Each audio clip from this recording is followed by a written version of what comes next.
All right, so how do we create tension or teach an athlete how to feel that tension and torque through the body? One of the things I like to do is I like to get a good PVC, good strong PVC pipe that is just a little bit shorter than the athlete. This is a 1-inch PVC pipe, and I like to start using it into the ground and just doing some drills that we can do to feel that. This acts as a guide or a post that the athlete can work their upper body against so they can feel how the hips lead.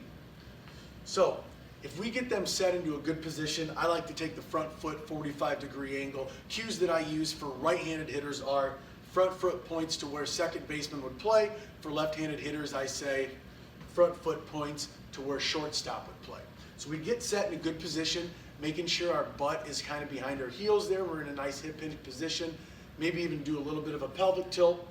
And then depending on the build of the athlete, if they're real tall, skinny, long arms, put that stick behind the back foot. If they're shorter and stockier like I am, put it right around where that front foot is, right out in front of the toes there. And then from here, we have them bear down a little bit into their stance, into a good postured position. And then we just feel those hips open up. Do not turn the back foot. Keep that back heel on the ground. We're trying to get away from that squash the butt feel. We don't want that. We don't want the femur rotating inside the pelvis. We want the pelvis or the hips to pull everything through.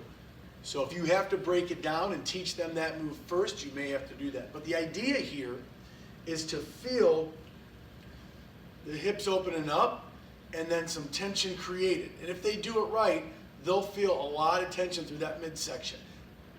I'll have them hold that. As long as they're comfortable holding it. Have them create that and hold it, and then relax. And have them do the same thing. What we don't want is this.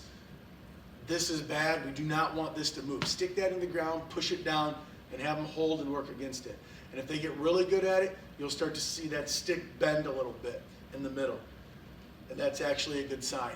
They want to really work against that. And if you've got to use your hands and manipulate that stick or the shoulders, do that. Because we're trying to feel that tension. We're trying to get that creation of tension.